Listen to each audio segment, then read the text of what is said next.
Hi everyone, my name is Katharina Gatterer and I am a researcher at the Health and Life Science University UMIT in Hall in Tyrol, Austria.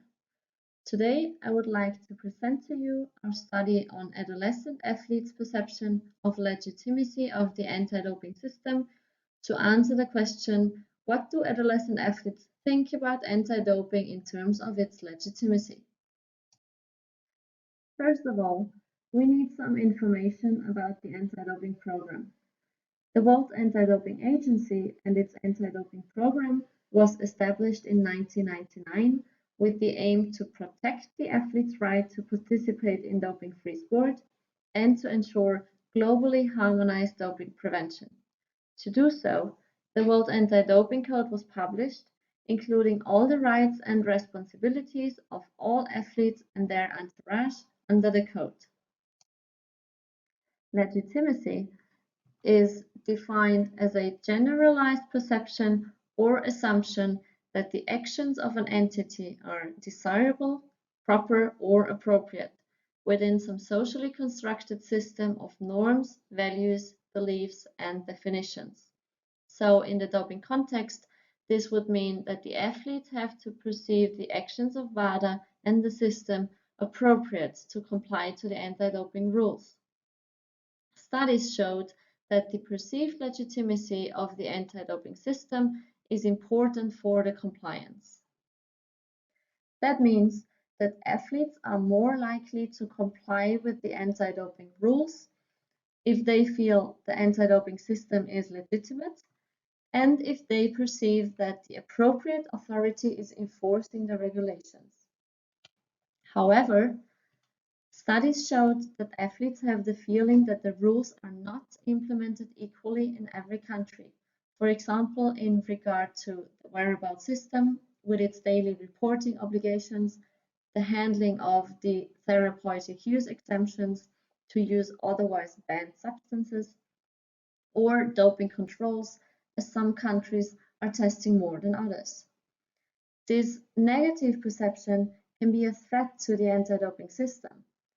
Most studies investigated elite adult athletes from one country and focused on a single aspect of the anti-doping work, for example, doping controls.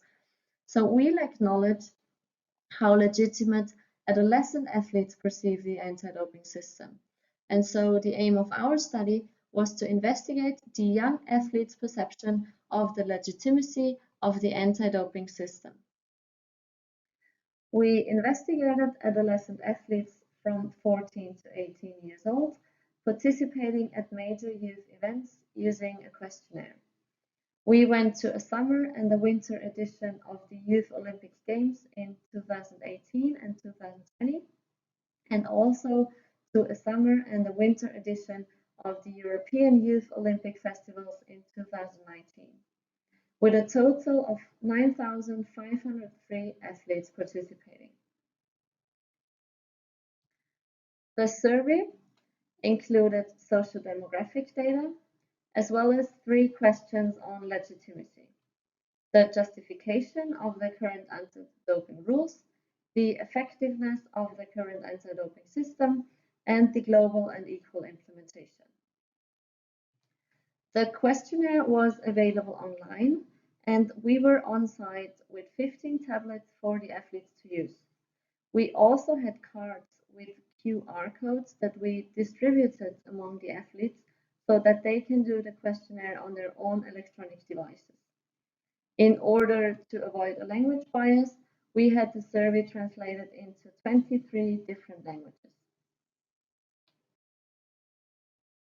We analyzed the data descriptively. In addition, we looked at regional differences. First, we allocated the countries to regions according to the GLOBE project, and then we performed an univariate ANOVA with post-hoc tests. In total, we had a response rate of almost 24%. On average, athletes were 16 years old.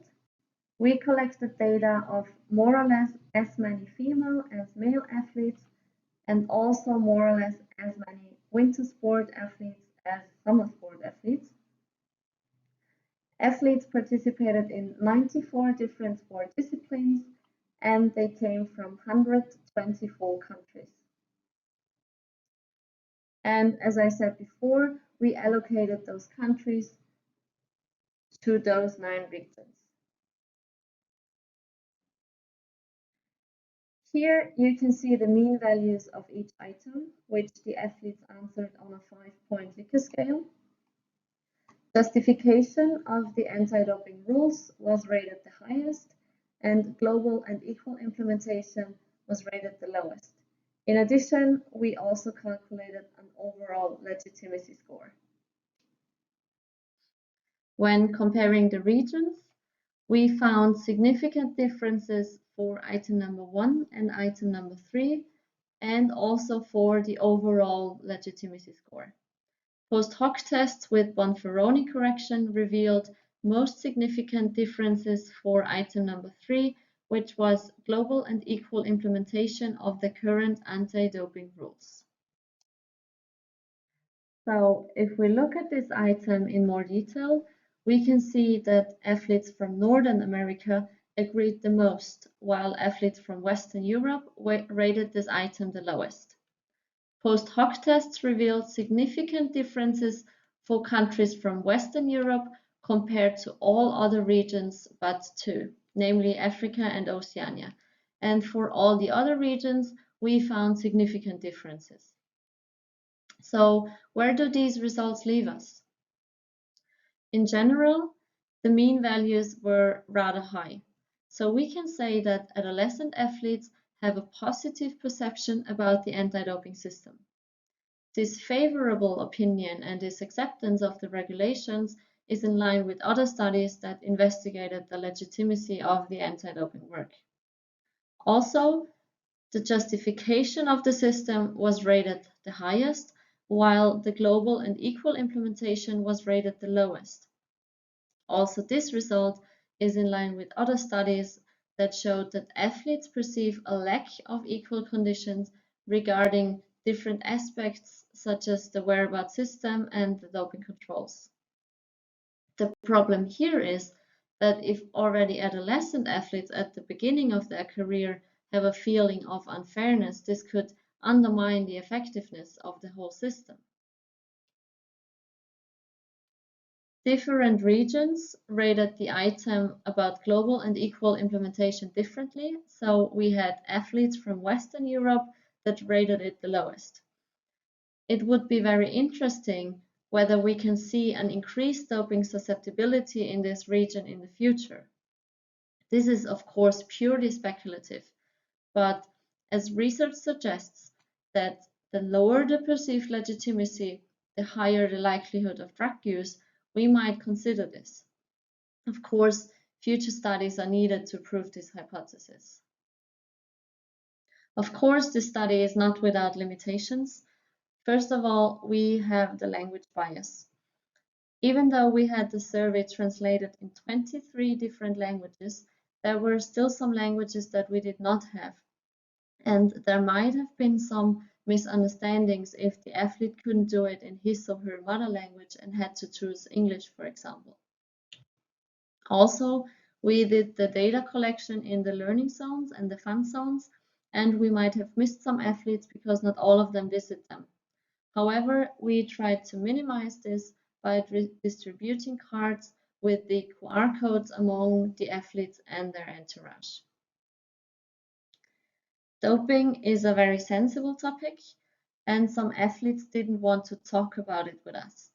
At one event, we had athletes from one country that told us they were not allowed to talk to us, so we had to talk to the head of their delegation and the media representative.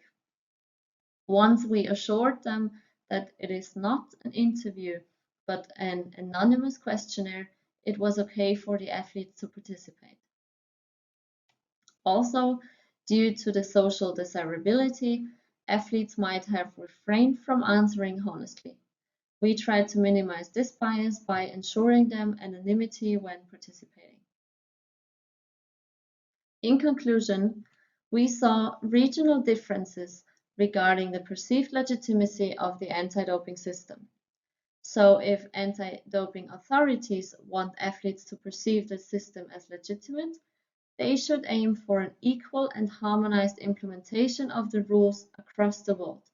For example, by starting with the doping controls so that every country does the same amount of testing. More transparency could increase the athletes' confidence in the anti-doping work. And in addition, we need more involvement of the athletes in the development of future anti-doping policies. Thank you for your time and attention. Please do not hesitate to contact me for further information. Thank you.